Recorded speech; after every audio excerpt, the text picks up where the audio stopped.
नमस्कार, आज की बात में आपका स्वागत है। आज की बड़ी खबर यह है कि विधानसभा के बाद आज लोकसभा में भी ममता बनर्जी की पार्टी टूट गई। तृणमूल कांग्रेस के 2/3 से ज्यादा 2/3 एमपीज ने बगावत कर दी है।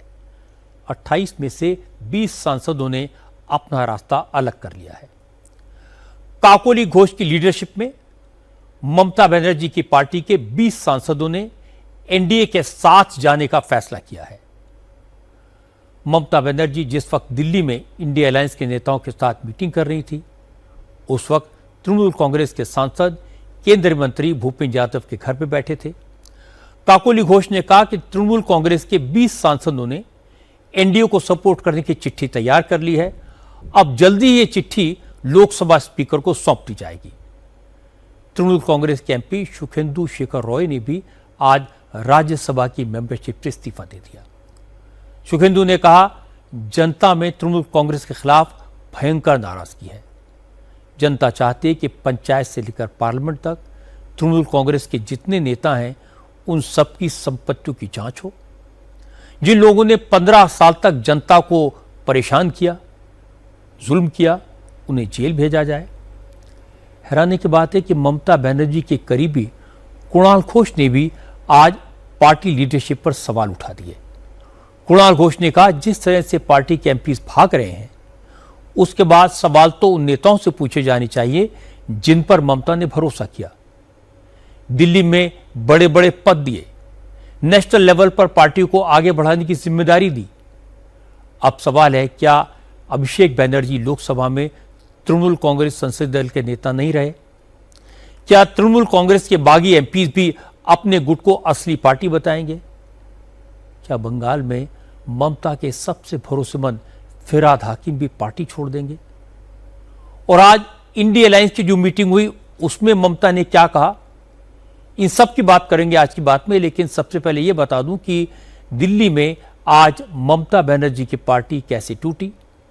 ममता बनर्जी दिल्ली में है, अभिषेक बनर्जी दिल्ली में है, और इन दोनों की नाक के नीचे से पार्टी के 20 से ज्यादा एमपीज निकल गए, उन्हें पता ही नहीं चला।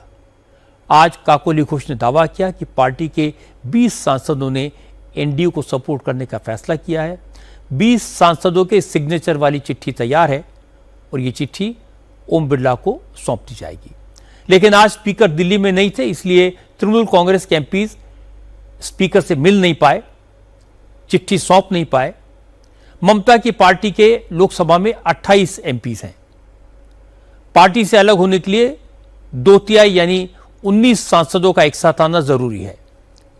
लेकिन पार्टी के खिलाफ जाने वाले सांसदों के गुट में 20 एमपीज हैं, तो नंबर तो बिल्कुल क्लियर है।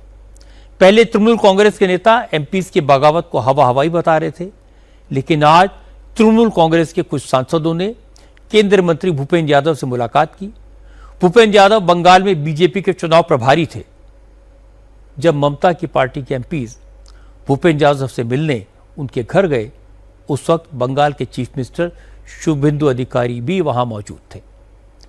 इस मीटिंग में तृणमूल कांग्रेस की चीफ विप काकोली घोष दस्तीदार, प्रसून बनर्जी, शताब्दी रॉय, असित कुमार, बापी हल्दर, जून मालिया, जगदीश पसूनिया, कालीपत सोरेन, अरूप चक्रवर्ती, पार्थ भौमिक और शर्मिला सरकार मौजूद थे। काकोली घोष इस गुट की लीडर हैं। इन सांसदों की रणनीति तृणमूल कांग्रेस को तोड़ने की नहीं है। ये लोग अलग गुट के तौर पर मान्यता भी नहीं मांग रहे। तृणमूल कांग्रेस के सांसदों का कहना है कि बंगाल में जनता ने जिस तरह बीजेपी को सपोर्ट किया, एक तरफा जीत दी, उससे साफ है जनता एनडीए की नीतियों से खुश है, इसलिए वो भी जनमत के साथ चलना चाहते हैं। लोकसभा में एनडीए को सपोर्ट करना चाहते हैं। उनके गुट को एनडीए के हिस्से के तौर पर मान्यता दी जाए। और हैरानी की बात है कि आज ममता बनर्जी दिल्ली में थी, लेकिन पार्टी में टूट पर एक लफ्ज नहीं बोली। ममता और अभिषेक बनर्जी आज इंडिया अलायंस की मीटिंग में पहुंचे थे। इंडिया अलायंस की मीटिंग में 25 पार्टियों के नेता थे। तय हुआ कि अब तक जो हुआ सो हुआ, अब बीजेपी के खिलाफ मिलकर लड़ेंगे, सब मजबूर हैं। मल्लिकार्जुन खड़गे की अध्यक्षता में ये मीटिंग हुई और उसमें सोनिया गांधी, राहुल गांधी, अखिलेश यादव, ममता बनर्जी, अभिषेक बनर्जी, कल्याण बनर्जी, डेरेक ओब्रायन, तेजस्वी यादव, उमर अब्दुल्ला, महबूबा मुफ्ती और सुप्रिया सुले के साथ साथ तमिलनाडु से वाइको शामिल हुए। वामपंथी दलों सीपीआई सीपीएम और सीपीआई एमएल के नेता भी वहां थे। मीटिंग में ममता बनर्जी ने बीजेपी पर अपनी पार्टी को तोड़ने का इल्जाम लगाया। ममता ने कहा कि बंगाल में हार के बाद अब उनके पास टाइम ही टाइम है। वो इंडिया अलायंस के साथ मिलकर देश भर में बीजेपी के खिलाफ कैंपेन करेंगी, लेकिन लेफ्ट पार्टीज ने साफ साफ कहा कि कांग्रेस का व्यवहार गठबंधन के लिहाज से ठीक नहीं रहा। राहुल गांधी लेफ्ट पार्टीज पर बीजेपी के साथ मिली भगत का आरोप लगाते हैं। और अब बात राज्यसभा के चुनाव की। राज्यसभा के इलेक्शन को लेकर भी इंडिया अलायंस में जबरदस्त खलबली है। झारखंड में राज्यसभा की 2 सीटों के लिए चुनाव हो रहा है। झारखंड मुक्ति मोर्चा ने बैद्यनाथ राम और कांग्रेस ने प्रणब झा को उम्मीदवार बनाया है, लेकिन बीजेपी ने इंडिपेंडेंट कैंडिडेट परिमल नथवानी को समर्थन देकर चुनाव को इंटरेस्टिंग बना दिया है। झारखंड में एक राज्यसभा सीट जीतने के लिए 28 एमएलए की जरूरत है।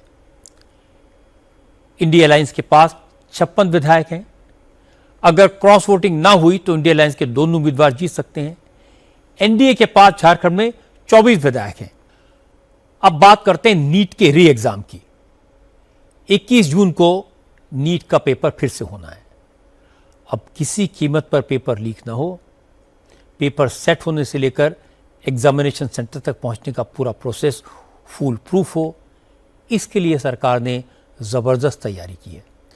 आज यह तय हुआ कि देश भर की 18 लोकेशन पर क्वेश्चन पेपर एयरफोर्स की मदद से पहुंचाए जाएंगे।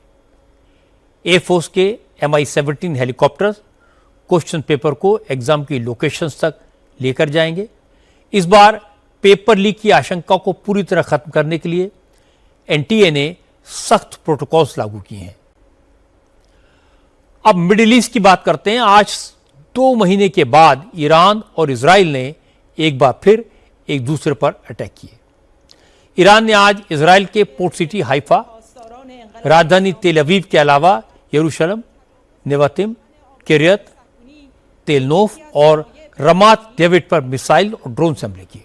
क्योंकि इजराइल लेबनान में लगातार बमबारी कर रहा था, इसलिए ईरान ने कल ही इजराइल के खिलाफ मोर्चा खोलने की धमकी दी थी। आज पाकिस्तान के कब्जे वाले कश्मीर से दिल दहलाने वाली तस्वीरें। पाकिस्तान के रेंजर्स ने पीओके में निहत्थे प्रदर्शनकारियों पर डायरेक्ट फायरिंग की। सैकड़ों लोगों की मौत हो गई। लाशें सड़कों पर बिखरी पड़ी हैं। मारे गए लोगों के परिवार वालों को लाशें उठाने से भी रोका जा रहा है। असल में पीओके की ज्वाइंट अवामी एक्शन कमेटी ने 9 जून से पूरे पीओके में लॉकडाउन का ऐलान किया था। आज ज्वाइंट अवामी एक्शन कमेटी की कॉल पर हजारों लोग सड़कों पर उतरे, पाकिस्तान की सरकार और फौज के खिलाफ नारेबाजी करने लगे। आज की अच्छी खबर आपको बता दूं, उत्तराखंड में इस बार रिलीजियस टूरिज्म ने सारे रिकॉर्ड तोड़ दिए हैं। 4 धाम यात्रा हो, आदि कैलाश के दर्शन, हर जगह श्रद्धालुओं का जबरदस्त सैलाब उमड़ रहा है। हालत यह है कि कैंची धाम और जागेश्वर धाम जैसी जगहों पर भीड़ को कंट्रोल करने के लिए प्रशासन को कड़ी मशक्कत करनी पड़ रही है।